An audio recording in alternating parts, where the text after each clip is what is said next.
Olá, eu sou o professor Adair Jimenez, eu sou professor universitário em uma instituição pública, em uma outra instituição privada, as Universidades Estadual de Maringá e Universidade Sesumar, localizadas na região sul do Brasil, e nesse momento estou aqui para falar um pouco sobre um dos resultados de pesquisa relacionados ao campo da educação à distância, de uma maneira mais específica, para apresentar o trabalho Utilização de questionário complementar como metodologia ativa no ensino superior. Relato de experiência sobre estratégia para ensino de políticas públicas. O contexto de realização desse trabalho é esse que nós vivenciamos desde o início do ano de 2020 por conta da pandemia, que trouxe uma modificação no ensino presencial, fazendo com que, no Brasil e em diversos outros países do mundo, as atividades que eram tradicionalmente realizadas em escolas ou outros espaços de educação formal passassem a ser realizadas em caráter remoto. Foi o que no Brasil ficou conhecido como ensino remoto emergencial. Uma prática, então, distinta da educação à distância, que não tem a perspectiva de trabalhar com a mesma metodologia do EAD, mas que, por muitas vezes, acaba compartilhando alguns instrumentos, tecnologias, estratégias didáticas para que as aulas aconteçam. Diante dessa perspectiva, da minha experiência no ensino presencial e já há 6 anos na educação à distância, eu trago uma forma de pensar o ensino de políticas públicas, já que é esse um dos temas que eu mais ministro em aulas para diferentes cursos de graduação e também de pós-graduação, lato sensu e stricto sensu.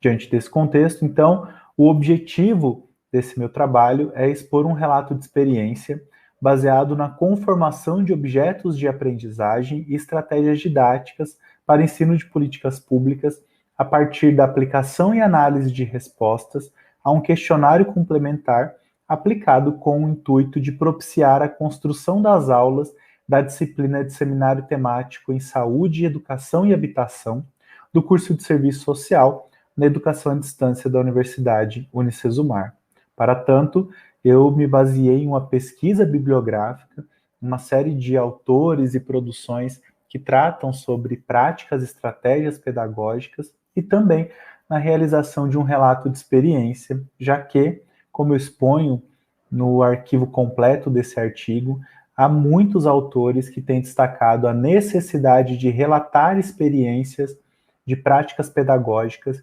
especialmente aquelas que estão para além dos cursos de licenciatura, então pensando a formação de professores, ou mesmo aquelas relacionadas à educação básica. Nesse sentido, então, a discussão teórica pauta-se basicamente por 2 referenciais. O primeiro, a discussão sobre metodologias ativas, que são metodologias pensando o ensino que tem no aluno o protagonista do processo ensino-aprendizagem. São formas e estratégias, mecanismos que pensam a realização das atividades a partir das experiências que os alunos trazem, pensando e olhando para o seu cotidiano, como o nosso brasileiro internacionalmente reconhecido no campo da educação, Paulo Freire, e que tem uma perspectiva, então, de imersão.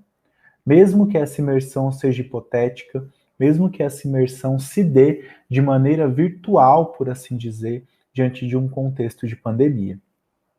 O segundo conceito-chave do nosso referencial teórico são os objetos de aprendizagem, que dizem respeito a um conjunto amplo de estratégias que são utilizadas para promover a conformação do conhecimento no âmbito das metodologias ativas.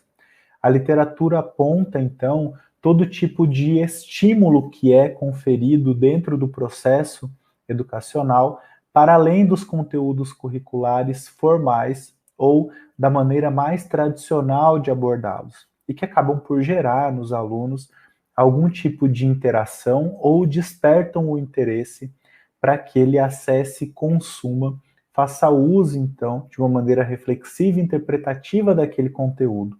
podendo ser vídeos, podcasts, músicas, textos, jogos e todo tipo de interação. Nesse contexto, é preciso salientar que a disciplina de seminário temático em saúde, educação e habitação tem o seu material clássico e utilizado tradicionalmente, que é composto por um livro então que tem todos os conceitos e discussões dessa disciplina, relacionando essas 3 áreas de políticas públicas do título com a política pública de assistência social, 5 aulas conceituais assíncronas, ou seja, aulas em que são discutidos os conceitos e correntes teóricas abordadas no material didático, gravadas e disponibilizadas aos alunos antes do início das aulas, um estudo de caso, também assíncrono, que diz respeito a um vídeo onde é explanada uma aplicação de parte do conteúdo da disciplina para que o aluno perceba a sua utilidade para além de conceitos e teorias. E, por fim, são realizadas 4 aulas síncronas, momentos de interação ao vivo, em que o professor explana o conteúdo, não retomando todo o conteúdo que já está nas aulas conceituais, mas destacando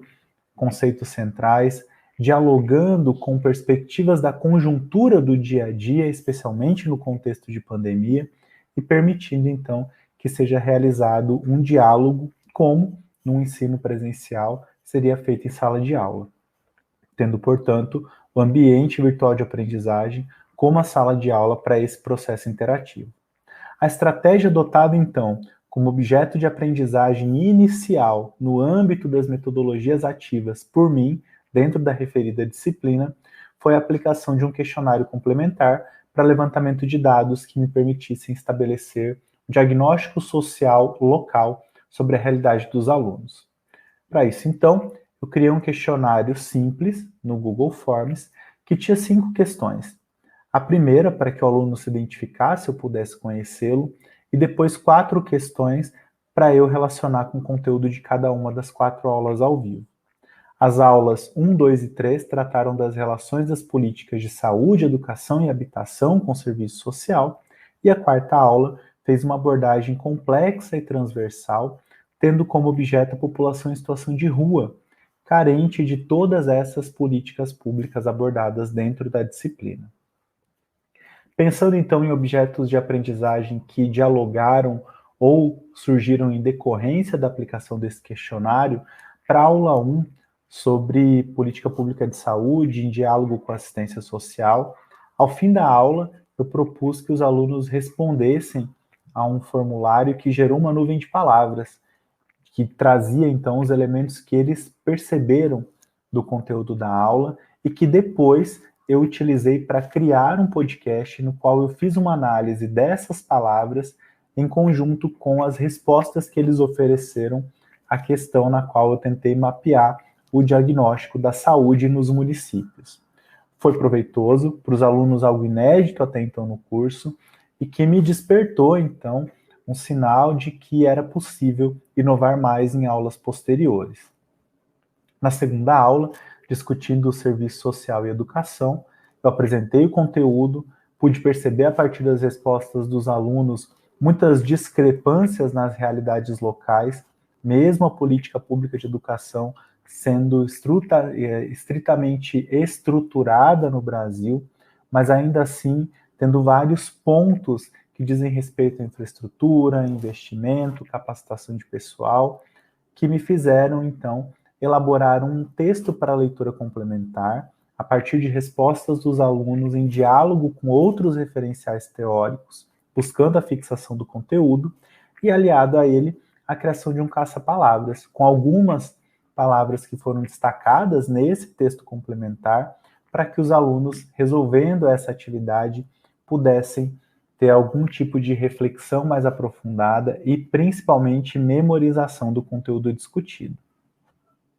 Na terceira aula, eu levei 2 outras abordagens. Primeiro, uma música de uma banda brasileira de rock que se chama Comida e que fala, no seu começo, a gente não quer só comida.